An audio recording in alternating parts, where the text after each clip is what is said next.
Well, hello there everyone, and welcome back to my channel. In today's little lesson, we're going to be painting these blue hydrangeas. We're going to be using acrylic paint, and if you've ever wanted to loosen up your art but didn't know how, well then this is the right video for you, because we're going to be using the, this is like a spatula tool, this large brush, and a palette knife to really loosen up and paint these beautiful hydrangeas. So if you like what you see here, don't forget to share it with a friend, and I look forward to teaching you this lesson. Thanks for watching. Okay, so to start off, I want to create some really interesting colors in the background. So I'm going to use this dirty old palette here just to use to mix some. I want to make some color that'll stand out like later in the painting. See, as we're loosening up, I'm going to use this wide brush, and I got this from Amazon, so I can put a link in the description for that. So I want to just start off by getting some interesting color in the background. I never know what it's going to do until later, and then I kind of go, oh wow, I'm glad I did that. Also, as you can see, it's kind of, the canvas has that protective layer on it. You can see all the paint kind of in some places kind of bubbling up. So it's a good way to get rid of that as well. So now I'm gonna go and I'm gonna just blot out some spots where the hydrangeas are gonna go. So I'm just using one of those Viva paper towels there. And I'm just gonna dab away at where these hydrangeas are gonna go. It also, you can see it gets your imagination going, because you can see some of the shapes taking form already. So just kind of soften that up a little. You can kind of soften some of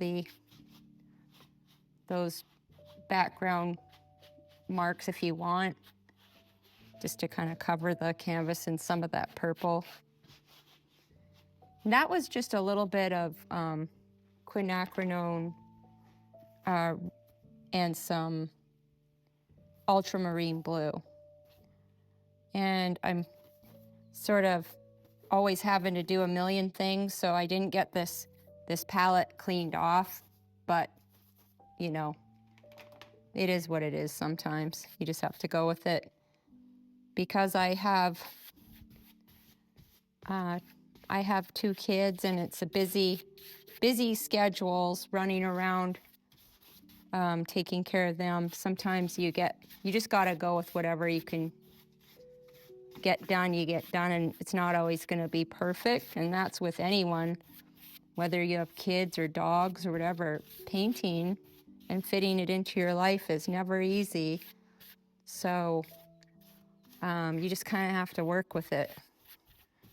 And you know, some days will be great and some days not so great, but you just have to kind of go with the flow there. So now that I got that done, I'm going to start applying paint with this thing.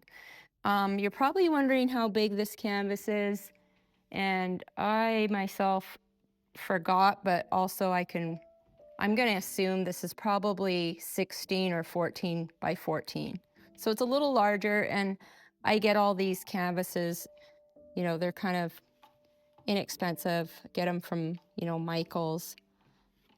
They're value packs. I know Michael's can be expensive on some things, but if you really look for their sales, you can get these value packs of canvases for like $12.99 for 5 canvases. So it's a good way to practice, I would say. So I'm just using this palette paper, and I'm mixing some cobalt blue in with my titanium white paint. I'm just going to mix a good amount of that. I don't want it to be the lightest light shade yet, so I'm going to mix a nice big pile of sort of a mid-tone cobalt blue and white mixture, and get that ready, and then kind of I'll put it off to the side there. And then I'm going to I'll use some ultramarine blue and a tiny bit of yellow ochre, just so it's almost a little bit of that, you know, kind of greeny blue that you see, but I'm not making it green. It just kind of dulls it enough that, you know, you've got that effect. So I'm gonna start by blocking in. Look at how easy you can block in a whole flower. So if you're like me and you like to kind of get away with a little bit of a break on trying to paint a little bit faster and freer, this is really fun, because look at that. You know, you can create some really good marks right off the get-go. Sometimes I think I should just leave it, you know, as it is. And then I'm gonna use a little more ultramarine blue. And when you're using, you know, painting with these big tools, at first it's a little awkward if you're used to using like a tiny paintbrush. But you get used to it and you can really start to see, you know, where you're going with it. So right now I'm just adding a little bit of straight ultramarine blue in there, just to kind of darken. I want to create almost like those shapes early on. And I got these from Safeway today, and I just walked in and I thought, I need some inspiration of what to paint. And I feel like it's so much freer just to go and find something like a bundle of these. So I lucked out, because some days you walk in and there's really nothing inspiring, but today these ones were right there. So I thought, well, that's easy. That's what I'm going to paint. So I've already shaped out some hydrangea flower shapes, and you can keep going, but I want to start with this dark layer. I'm just going to spray my paint quickly. When I got this dark layer going, I'm going to take a little bit of the sap and kind of get that in there, maybe a little bit of that yellow ochre. And I should have gone over my colors, but it's pretty simple. Yellow ochre, cobalt blue, sap green. I put out some this is indigo. I thought I actually want to use a bit of that too before I move on. And this is ultramarine blue, and this is one of those Liquitex basic brands, so it's like a light blue.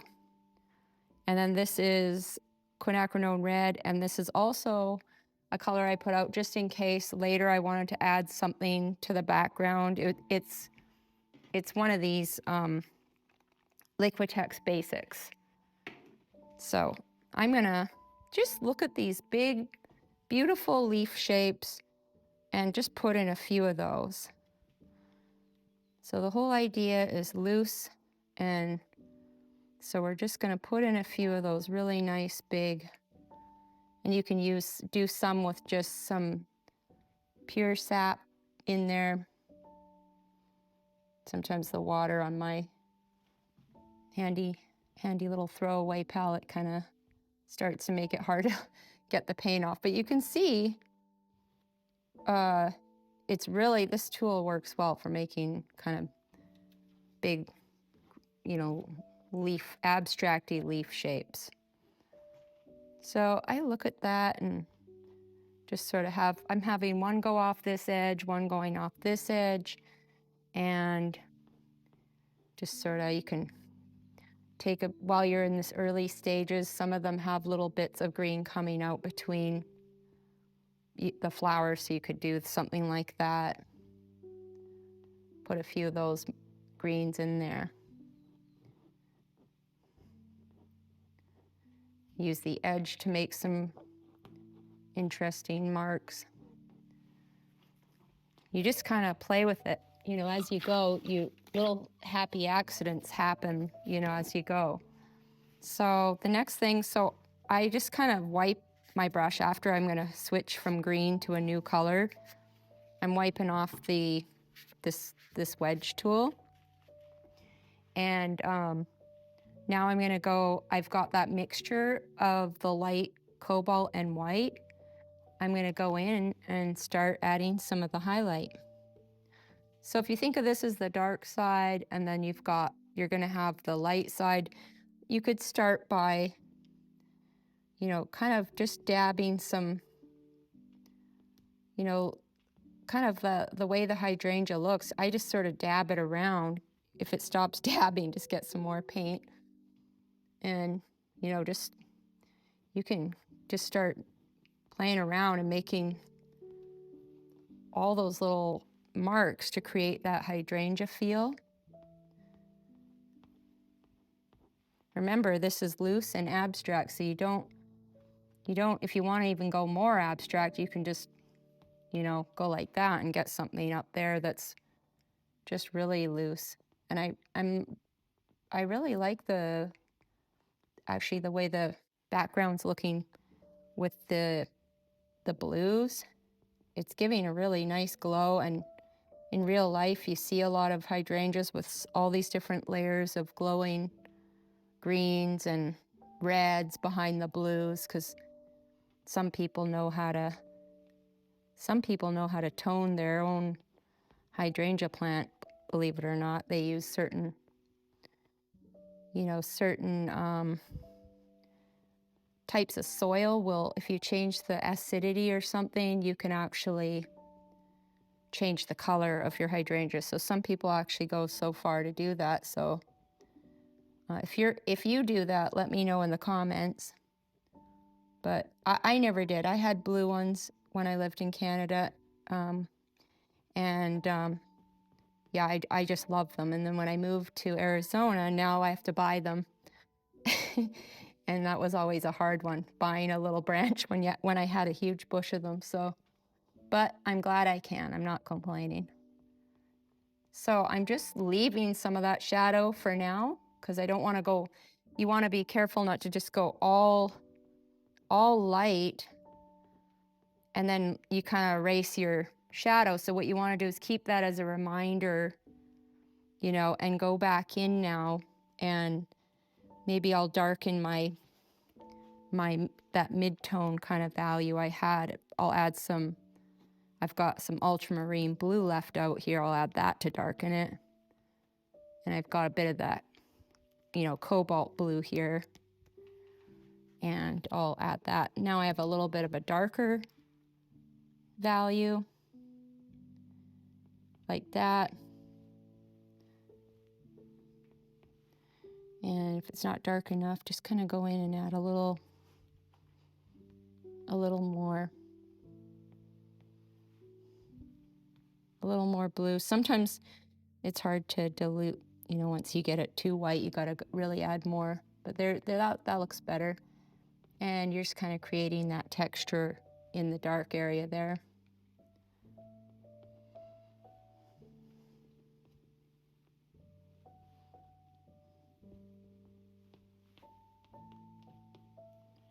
These are really fun to do. I hope that you try them, and if you do, you know, leave me a note in the comments below. And I do have a Patreon channel where I have lots of full-length videos that you can watch and support my channel that way as well. And I'll leave a link in the description for that as well. And so I think for now I'm gonna stop adding that value, and I'm gonna go, and I've got my puddle of white, and I'm gonna mix up some cobalt and that white, and I've got this light blue. I could try adding a little bit of that for like a different kind of highlight. And you don't need to though, just make a real light blue for the highlight. That looks pretty good. It's a lot lighter than what I got. And now you can see there's all these pretty light spots. You know, you could go in and just put a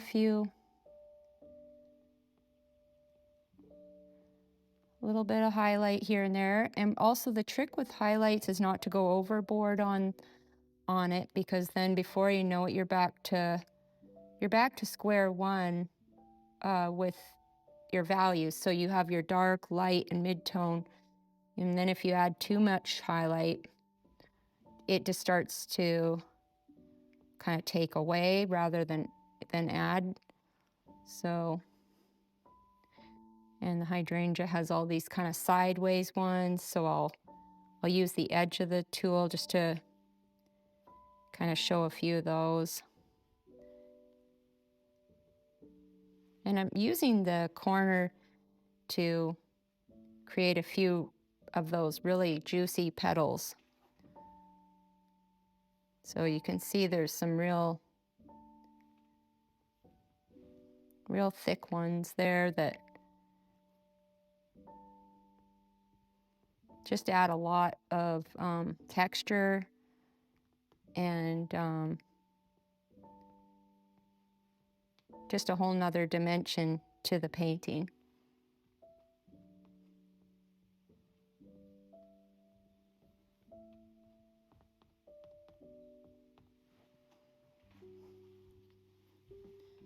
And then if you want to,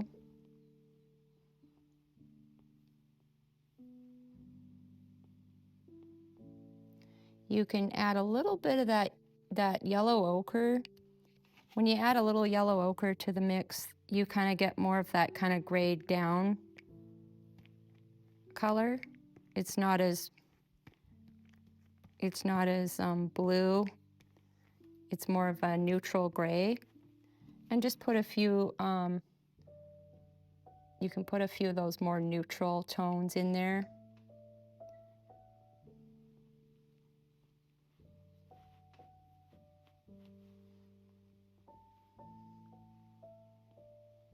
Just kind of adds another bit of a dimension. Oh, and you even add, I'm gonna add a little sap green, because you can see there's some real like kind of greens in there. Gonna add that sap green in there and put some of those colors in there too.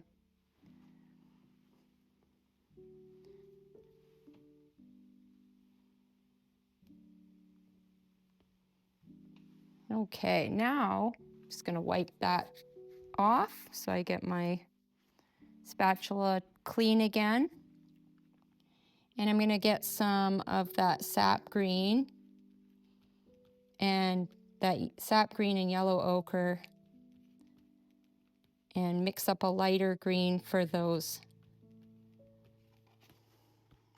leaves. So I've used up that sap green, and it kind of makes that sort of army green color, but just something a little lighter to add some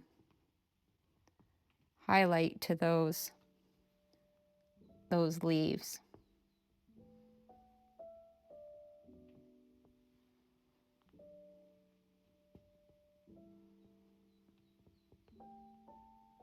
I'm leaving the underpaint a little, gives it a really nice loose look. Put some of those greens up here. And it's going well with the purple and pink in the background, actually.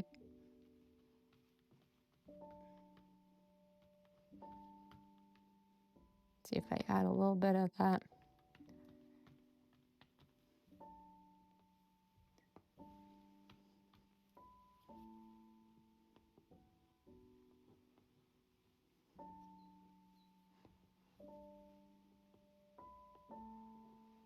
Put a few of those little light, kind of greeny, there's some, little bits of green in the hydrangeas. Put a few of those little marks in there.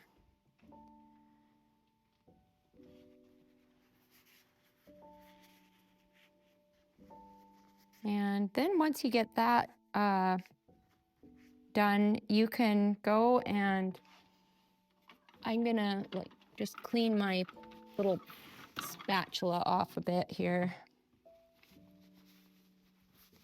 And I haven't really used my palette knife yet, so I'm gonna do that, and we can put in more details using something smaller. So you want to get a little white and mix it into, you could just mix it into that green mixture and add a little, make it a little more yellow, and just make sort of a light color using that sap white and yellow ochre. And you could put a few of those details, like, you know, there's a few dots for like the little centers of the flowers. There's a few of those you could put.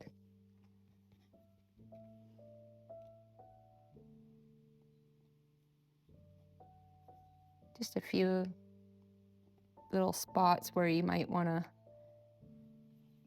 infer those little details.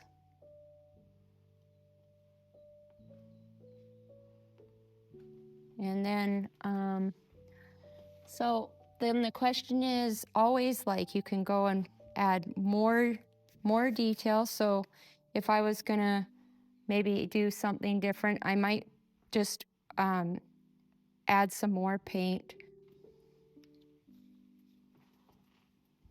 Okay, so I put out a little bit of this Utrecht Artist Colors in cadmium yellow medium and the sap green hue. And for these larger paintings, I like to just use like inexpensive paint, or, you know, it's always expensive, but just less my poor flowers, just less expensive. So for these, I'm not using like golden paint, you know, for example. I don't want to blow through tubes of like $60 tube of a cobalt blue, so I'll use the Utrecht cobalt blue for this. Like, they're about $14 for a tube versus, like, you know, for the real thing it would be like 60 or more. So now I can go and add a few really nice, you know, details, but keeping it, still trying to keep it loose. You know, I don't want it to be, you know, super different from the rest of the painting. If you don't mix the white in well enough, you kind of get the, I don't mind yellow streaking in like that, but I really don't want white. So I try to, if I get something like that, I'll try to fix it.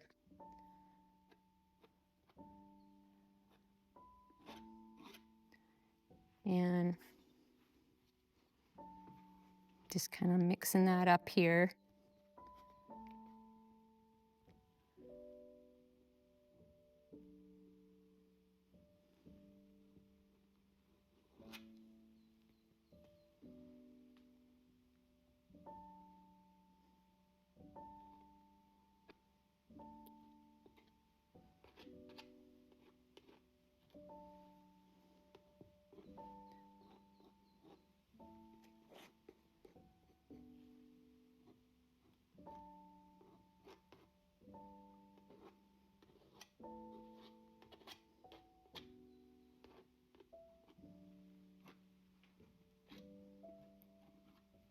And drag some of those edges off if you want.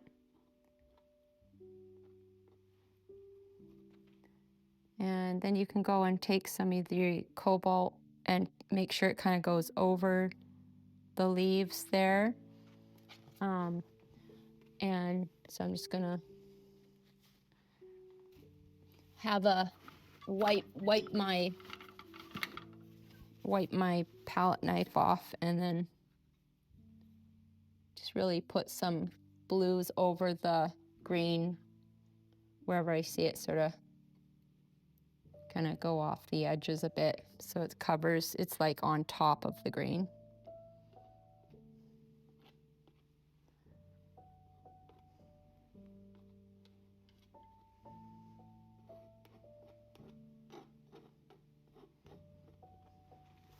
So I really like so far the feeling of how kind of loose and abstract the tools we're using are really creating a fun, and also it creates a lot of texture because you've got the amount of paint that you're slabbing on at one time. You really get that you know, you get a lot of textures going there. So I really like that too.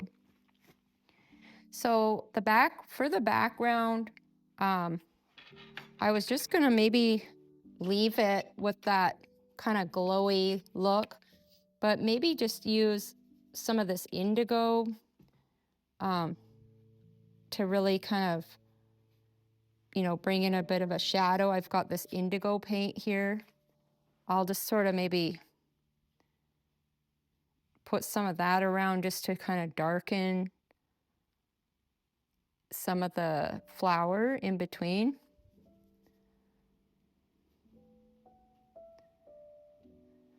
Just to give it a little more depth. I think I sort of meant to do that in the beginning, but then when you're, you know, getting into it, you get excited and forget, but I was gonna add that to my underpaint in the beginning, but I'll just kind of get that in there just to sort of give it a little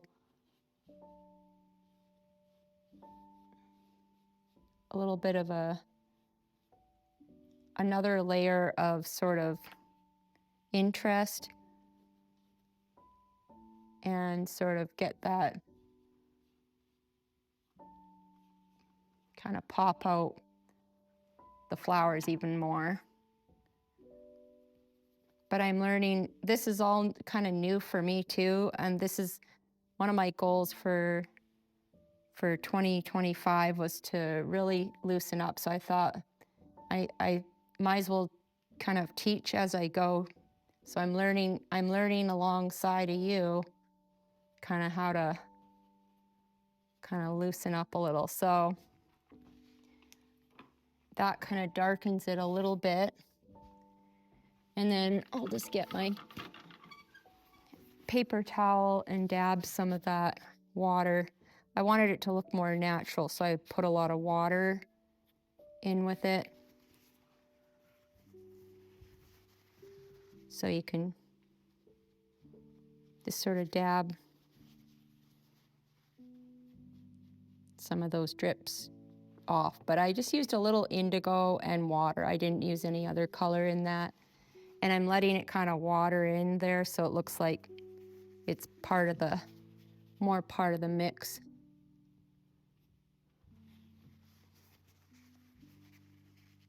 Just gives it a little more dimension.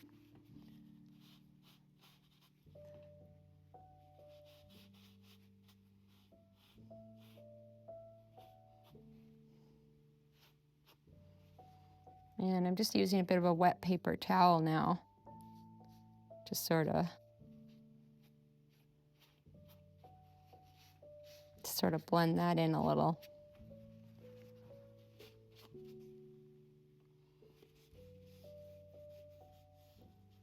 Really wet with the water and just sort of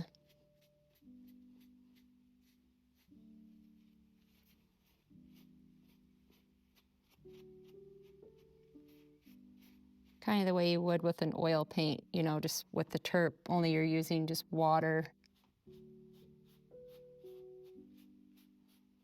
So that looks nice. I kind of like the way that kind of makes the flowers look like they're popping off the canvas a bit higher, bit better. And yeah, so the other thing you can do is if you decide you don't like that, you can add back some of that quinacridone and cobalt. You can just go and add a little bit more of that pink back in there if it washed too much away. And then get your paper towel and sort of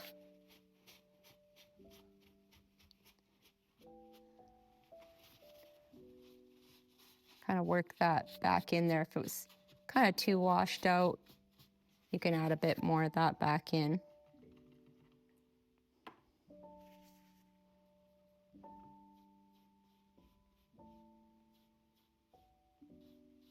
that's kind of the fun thing with acrylic paint. You can layer quite a bit.